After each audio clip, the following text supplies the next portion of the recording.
Empire State Building. It's Shelly Rome, and today is a really special day because we are commemorating the 20th anniversary of the passing of the iconic, the one and only Aaliyah, and I have the pleasure of chatting with the author of a brand new book that celebrates her too short but obviously very impactful life. It's called Baby Girl, better known as Aaliyah. Like, you can't say it without singing it. Please welcome Kathy Iandoli, the accomplished author. I'm going to say the name of the book again. Baby Girl, better known as Aaliyah. Welcome. Thank you for being here. Thanks. Congratulations on this book. It's fantastic. Thank you. I'm glad you read it. Like, I just love when people read it, you know? Okay. First of all, I read everything you write because you're a great author. I read articles you write. I read books you write. I read posts you write. I read captions you write. I read tweets you write. You write everything you write is great. And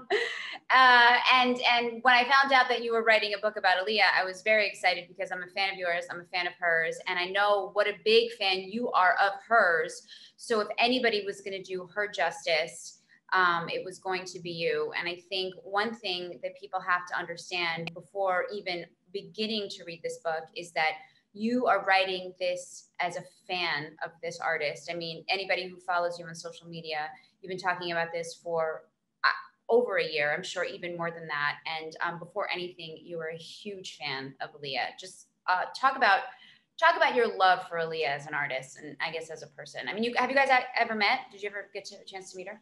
I mean, by some people's standards, I met her. By others, they're like, you didn't meet her. So it's I got waved at and I at a concert. But when we were both working in the music industry, there was a lot of instances where I would show up somewhere and they would be like, oh, like Baby Girl just left and I really wanted to introduce you. And it was one of those things where we never got to meet each other, but everyone wanted us to meet each other, which I still hold near and dear to my heart. Well, clearly people thought that you guys would have some sort of a connection. I mean, even in the book, you really parallel your lives. I mean, there's a lot of things that, there's a lot of ways that you relate to her. And I love that aspect of the book. You write sort of, you're like, she would have been my best friend. And you're not even saying it in like, Aaliyah would have loved me. Like you say it because there's clearly, you relate to her on a personal level. We all have those artists that we connect with. And there's clearly a connection here, which, is why, again, you're the perfect person to write this book. You fill in so many gaps. You start from the beginning of her career with her first album. Of course, you take us through her musical journey to, unfortunately, her untimely death. And even as a fan, I learned so much about her that I really didn't know. And I wouldn't say I'm as huge a fan as you are, but I mean, we learn about like just her impact on fashion, her impact on music. While you were doing your research though, is there something that you learned about her that even you didn't know? Well, there were two things that I was like, oh, wait. So she was supposed to do this remix for Boot Camp Click, which is, a legendary hip hop group, a collective rather. And I had no idea that she was jumping on that at the heart of her career because her cousin was in Boot Camp Click, which I thought was a cool little tidbit. That was something that I didn't know. I didn't understand just the dynamic of Aaliyah being paired so much with Bad Boy and Junior Mafia and showing up like it was weird when it happened as a fan. It was like the guest appearance you were waiting for, right? Like seeing her in the One More Chance video of Biggie, or then my favorite Aaliyah moment where she's not even singing when she whips off the Tommy jacket and Crush on You, like, but hearing from Lil' Kim, just how the label kind of paired them together because of how they thought they were opposites, yet the two of them got so close. I loved that. And I also did love knowing that she warmed up by singing opera in the studio. I was like, what? Like it was cool. It was really cool to know that too. Yeah, I did love that too. And I also did love learning the connection between, because you did learn that her and Kim and like the Bad Boy camp, they were so, you're like, how did she show up there? So even putting those pieces together, you're like, oh, okay. okay, that makes sense. So that was really cool. Is there something that you're excited just as fans to, what are we going to learn about her? Something that you wanted us to know? Because I know you mentioned that you wrote this book because there's so many salacious headlines about her throughout the years. What is there something that you want us to take away from this book that you really wanted to clear up? On a serious note, it's the title that we never gave her, which is a survivor. And, I've said this before, you're talking about an artist whose career was bookended by tragedy, right? And when you're putting something like that together from afar, like I do, it's really difficult to not lean on either side, right? And try to maintain the balance of the middle. I call it the dash, right? Between the years. And the thing that just I wanted to get from this, for even myself, when I went into it, I had my own list of things. I had my own list of rumors that I wanted to dispel for myself as a fan, as a person in the music industry, because Shelley, like we'll be in rooms and people will be having these conversations about people. And then there'll always be the side comments. Yeah. Well, like that kind of a thing. So I wanted to take every single one of those things. And one by one, it was like true or false. Yeah. Right.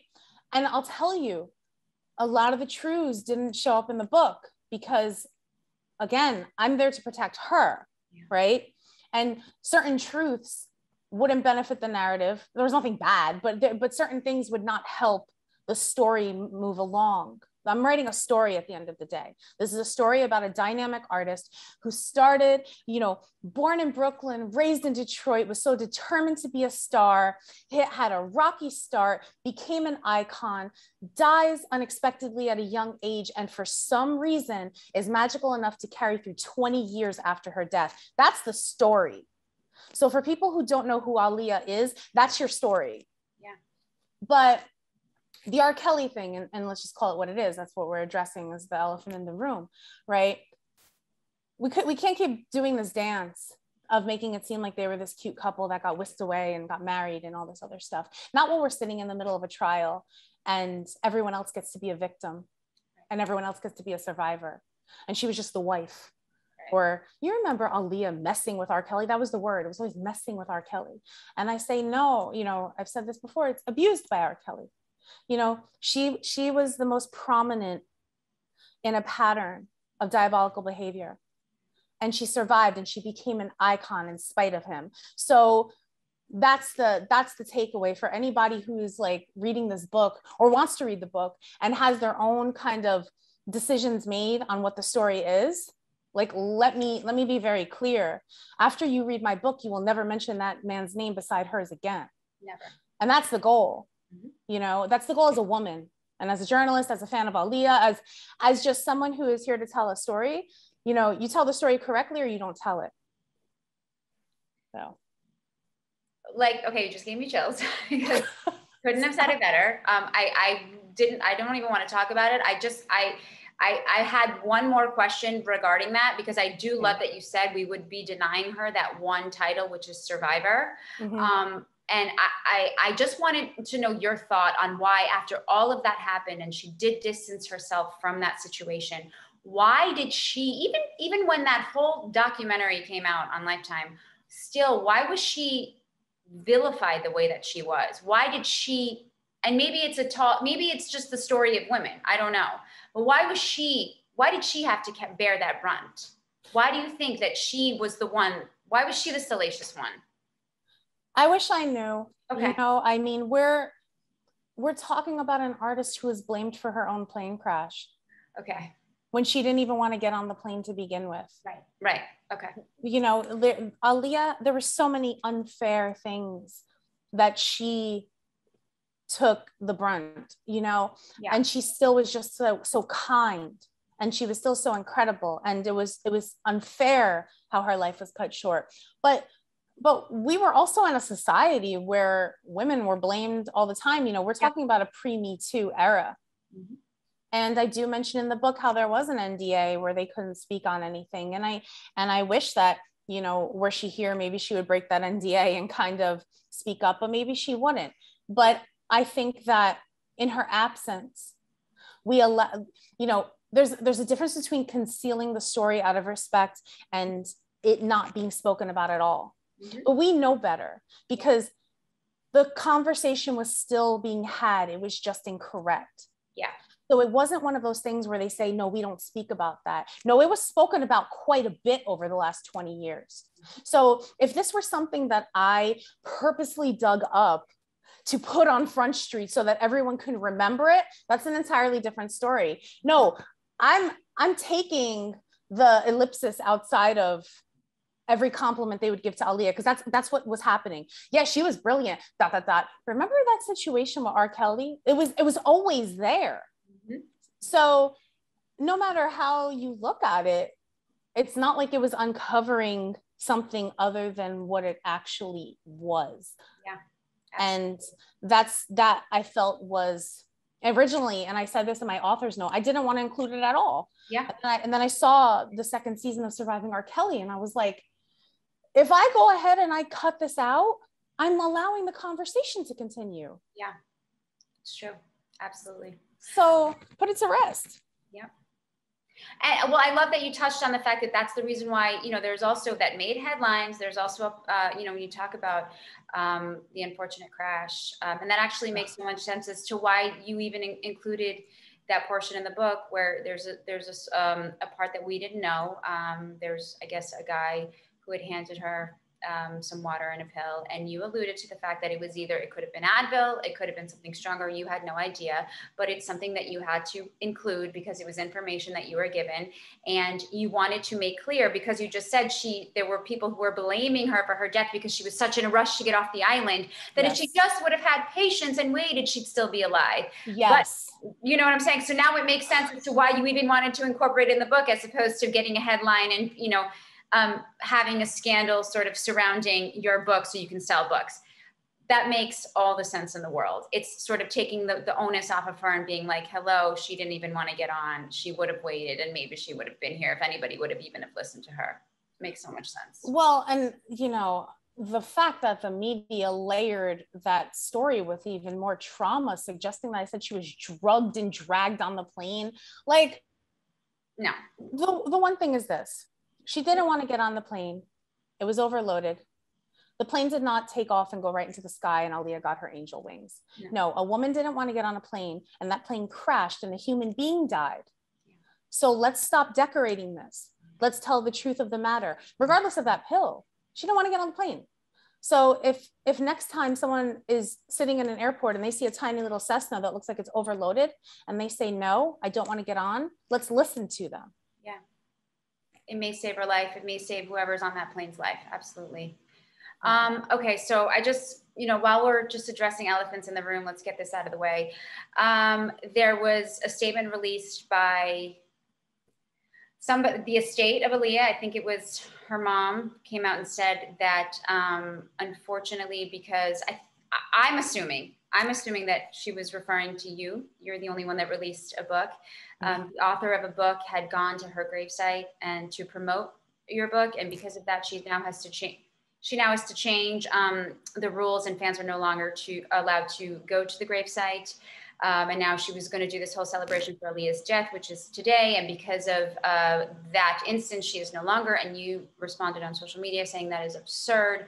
You did not take your book and promote it at the gravesite. And you asked fans to please not take your book to the site. And you are apologetic that fans can no longer visit the site. Would you like to address that? Yeah, I mean, over the years, I was one of those fans who would visit her gravesite. Mm-hmm. And there is a photo, the day that my book came out, there was only one person I wanted to be with when it came out, and that was her. Mm-hmm. Because I've written books with other artists. And who am I with the day the book comes out? Them. Mm-hmm. So I went and I brought to suggest that I sat there with my book, waving it around, putting it on social media, taking selfies, because that's how the wording was. It wasn't true. And I'm sorry that they thought that was me, because it wasn't, because I'm now hearing that there might have been some fans there who brought the book. And, you know, I even said to myself, I was like, you know, some of the fans had said to me, are you going to come on the 25th? And I said, no. I said, that's disrespectful, because that's the family's day, and that's your day. Like, I'm not going to come in there. That's gross. And it would be just as gross to post my book with it. It didn't make sense. It wasn't me who was promoting my book outside of there. And again, I'm just really sorry that these fans can't show up and visit her, you know, like other people do with other famous public, you know, cemeteries. But there was, from the start, there's always been this kind of thing that happens when people don't actually read the book. Yeah. And they lead with headlines, or they lead with everything else but actually what the book is about. And there have been so many fans who have reached out to me and said, oh my goodness, I actually read the book. Like, you really adored her, and you're really protecting her. And that's what matters to me. You know, it doesn't matter that people want to troll and want to say things like, you know, telling me, I'm sorry, I didn't ruin your day. You know, I didn't do what was accused of me. I don't know, even I'm not even sure what the accusation is, to be honest. Yeah. I don't either. The wording was super vague. Yeah. So, well, the wording, I'll say this, the wording in a lot of, and this is somebody who has zero to do with it, the wording in those statements I read them all the time, and they're often fake. So yeah, I read the book, I'm a fan, and the two things that I took away from this, again, was that you are so respectful and so sensitive, and you handled her legacy and with such grace and care. And the two things I took away from this book was I fell in love with this artist more than I already adored her. So your mission was accomplished with me. I got resiliency, I got strength, and I got impact. So to say that anything else came of this book is ridiculous, and I have no stake in this game. So yeah, this book was clearly a labor of love, and it was a gift to the fans. And I guess my last question on this entire subject, when people start questioning your intentions, does that sort of get to you, or do you just sort of say it is what it is and you push it to the side? And the smallest population is often the loudest. Okay. So most of the people who are reaching out to me directly are telling me how much they love it, because most people, we don't hang out on social media and yell into the void. So I can understand frustrations. Sure. You know, I also understand the nature of how this game goes. I've been in it a long time. So if anyone has a question, the answers are in the book. Yeah. You don't have to ask me anymore.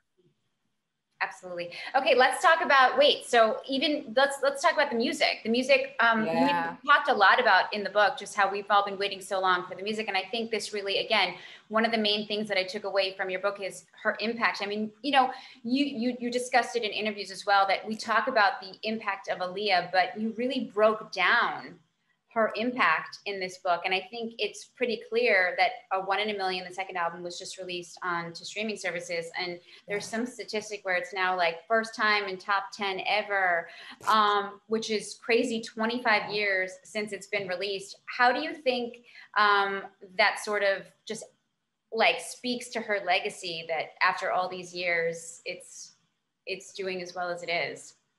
I think for two reasons, right? The one is the sound of the project, because what Aaliyah was doing was she was crafting the framework of modern popular music that we're listening to right now. Yeah. So you can listen to 1 in a Million and it's not dated. No. You're not like, oh, this had a 90s vibe. I mean, some of the songs do, especially the ones that she did with other producers outside of Timbaland and work with Missy. But the heart of the project was so futuristic that it was 25 years ahead of its time. So you dropped it off in 2021 and it sounds like it's a new album. And the other thing is, when you see Aaliyah everywhere right now, you almost forget she's gone. because you almost forgot she was gone this whole time. I mean, I talk about this in the book, how 9/11 happened 2 weeks after, and we kind of lost our ability to grieve, where sometimes you just, as fans, like not on a personal side, people have felt that loss very personally, of course, but just as fans, you didn't get time to grieve, right? So and Aaliyah's been like omnipresent, you know, whether she's the face on a shirt at Target, or, you know, a reference in a song, or, you know, something, anything. But now that we have the music and you see how people are swarming to it, people who never listened to, I'm hearing people, you know, come to me and they're saying, you know, I'm listening to One in a Million while I'm reading your book. I didn't really listen to Aaliyah and everything. And wow, this is a great album. I mean, that's what it's about. It's about her. She's getting new fans in 2021, and she left this planet in her physical form in 2001. Yeah. There are no other artists, and we can talk about, you know, sometimes younger generations will find like legends and all this other stuff, and that's great, but she's different. She's different. Yeah. She, because she's forever young, people latch on to her and they grow up with her. And then even as they get older, she becomes their favorite childhood artist. So it continues. And I think what the streaming music will do is it will give this next generation of fans, after the current ones, this opportunity to understand that this was a woman who single-handedly changed music. Yeah, and I think that's another thing I learned about from the book, is that it was her choice to work with Missy and Timbaland. Yes. Like, if she didn't choose them as producers, we would be in a completely different place in music. And that to me was mind blowing. Like, how did she have the foresight to go, this is my sound? Like the artistic vision and the genius to see that is mind blowing. Based on a song she didn't even use. But she heard the beat, and right. she said, right. This is what I'm going for. Right. That's crazy.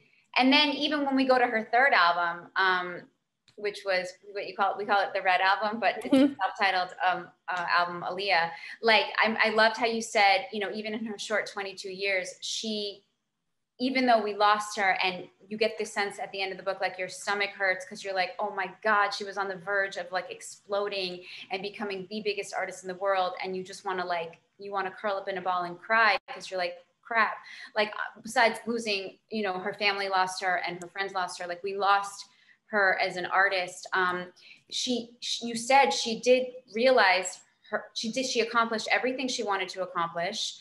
As far as and I'm going to get to the album in a second, but as far as becoming a model for Tommy Girl, I mean, she was about to launch a fashion line, right?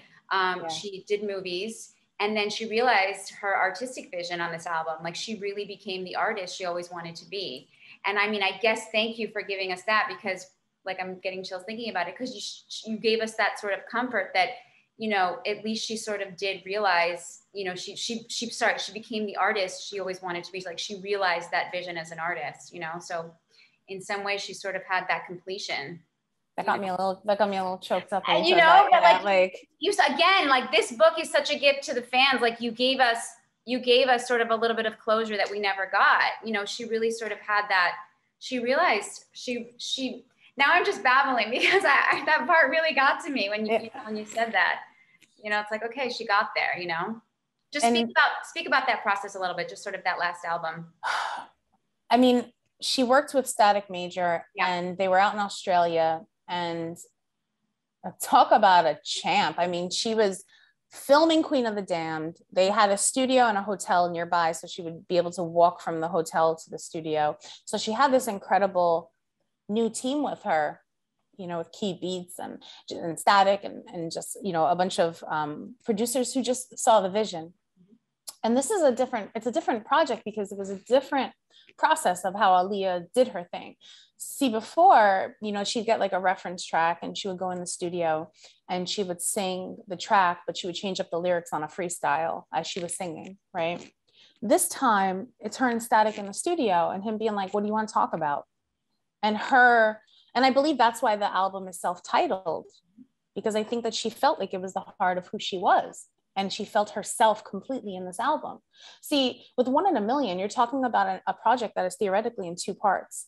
You're talking about the first part where Aaliyah was struggling to find producers to work with her based upon the previous project, and people not being willing to work with her and give her that shot out of fear of not being able to work with that other guy. So there was a couple of dedicated producers and songwriters who did see something in her and wanted to work with her, and they're incredible for doing that. But then there's the other half of the project where she found her team. So the project is a little disjointed in that way because it's kind of in two different parts. But then when you move into the self-titled album, you're talking about an artist who had this soundtrack success, who understood her vocals even more. She's matured. She's 22 years old. She knows who she is, and she knows where she's going. So because she wanted to work with Trent Reznor and Jonathan Davis, and she wanted to go more into rock. She was going to be in the Matrix film. She was in Queen of the Damned. She wanted to merge rock and R&B in a way that had never been done before. And you hear that on two songs on the project.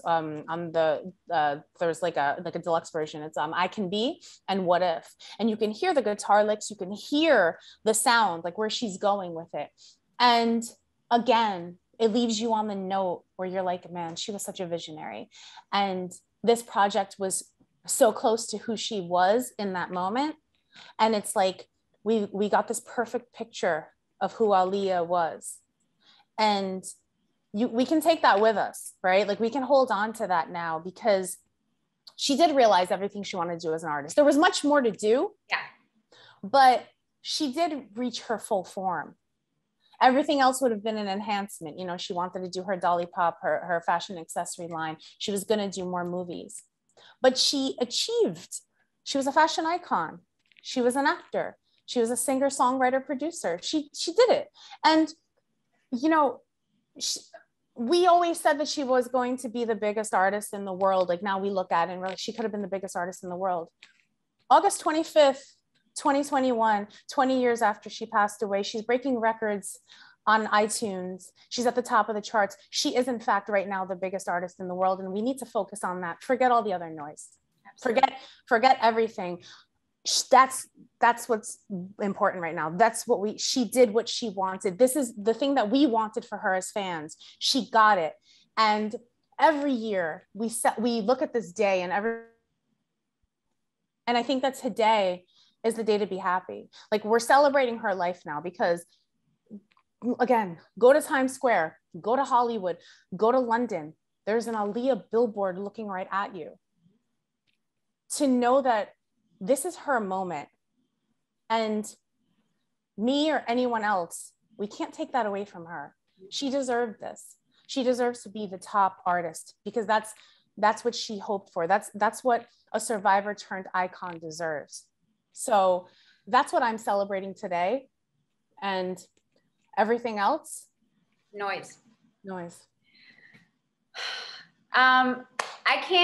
I really can't champion this book enough. If you're a fan of Aaliyah, if you want to learn about her, if you want to just really understand, again, who she was as an artist, her real impact, if you want to follow her musical journey. I mean, the fact that she didn't like Are You That Somebody, the fact that she wasn't a fan of Try Again, the fact that Are You That Somebody is about her relationship with Static, that he wrote that about her. Like, I mean, there's so much detail that you give, and it's sweet and it's in celebration. That's what this book is about. It's pure celebration. It's honorable, and it's really just uplifting and adding to this great artist legacy. And that's all I think you intended to do. And I think that's what you did. Thank you. As a fan, thank you so much for this gift. I know you. I know your intentions are 100% pure, and I hope that this book sees all the success in the world. I know it's doing fantastic. Obviously, it's everywhere, right? Amazon and all the places that books are sold. Everywhere books are sold. Everywhere books are sold, so pick it up. Baby girl, better known as Aaliyah. Was there anywhere else or anything else you want to tell everybody where you're going to be, what you're going to be doing? Oh wait, you have your next book is with Lil' Kim, right? Yeah, The Queen Bee. That's gonna be coming, and it's about time Kim gets to tell her story. Because she's another one. Oh my God, she's another one. Can you give us just something Like, I know you're not going to say anything, but like what are we going to, like, what? I'll just say you're all in for a ride. Okay. Okay. Whew, I can't wait for that one. With Kim in the driver's seat. Okay. And that's gonna be awesome because she's here, and I know, I'm sure there's just gonna be so much happening with you guys, and I'm sure that's gonna be just an incredible, like, with a ride with you as well. And then also T-Pain, right? You're working with T-Pain? Yes. Can I mix you a drink? That's coming out November 2nd. Man, shout out to Pain. He's like, the ideas that come up in Pain's mind are just fantastic. And, you know, I've worked with him for a long time. You know, he's a friend. And when we were putting this book together, it was just like, he mentions in the book, and I'll show you when we're done, on like, it's a beautiful book, right? And he was just in the thanks, I was like cracking up because he was like, thank you for dealing with my drunken Zoom calls, because I was like literally doing that. It was such a wonderful balance because I'm writing this book on Aaliyah. You know, we're in the middle of a pandemic. I'm in quarantine, and I was just putting together Kim. So I was working on 3 books simultaneously, right? And then I have an Oracle card deck that's coming out on this a week after, where I've paired women in hip hop and adjacent to spiritual messages. Oh my God. And so I wrote the book on that too. So people can like carry the cards and do stuff with it. You'll get a deck, you know. Wow, so amazing. Yeah. So when I needed to decompress, I would get on Zoom with Pain, and he had this gigantic like chalice, and like completely serious, like, and he has his studio, his podcast studio. You see it sometimes when he does his podcast, but it looks like a control room. Right. And he'll be there with the chalice in the control room, and I'll be like, got it. Like, you know, and like, and it's just like, and you sit there and you're just like, I needed this. Right. I needed this. And it's the fans are going, the thing that's going to be so cool about that book is we paired songs to drinks, and we made it so accessible because, according to Pain, like, he doesn't think people are going back into bars anytime soon. I mean, I'm sure he has, but you know, so in his mind, he's like, oh, like, you know, it's the home bar setup. And I'm like, yeah, it is. And that's going to be, it's going to be a cool party book too, because people, like, if you make it 3 of those drinks, I'm looking at the book in the corner. Yeah. You're going to be so twisted. Like, it's just, and this is someone who had to curate a drink book. It was him, myself, and this very gifted James Beard award-winning mixologist, Maxwell. And when we got started, Pain's like, I mean, I just drink warm Hennessy. So I'm like, okay, well, that's a start. Okay, we probably need to diversify a little. Do you want to add an ice cube? Should we put a flavor? But he's incredible, and you know, that book is it's just, it's fun. It sounds amazing. Really fun. Yeah. I hope you just enjoy the day. You know, you thank you again. Thank you for this gift. Thank you. Yeah. I'm just gonna call you Kathy because I've been saying your name wrong for 12 years. So 12 years. Yeah. Iandoli. Kathy Iandoli.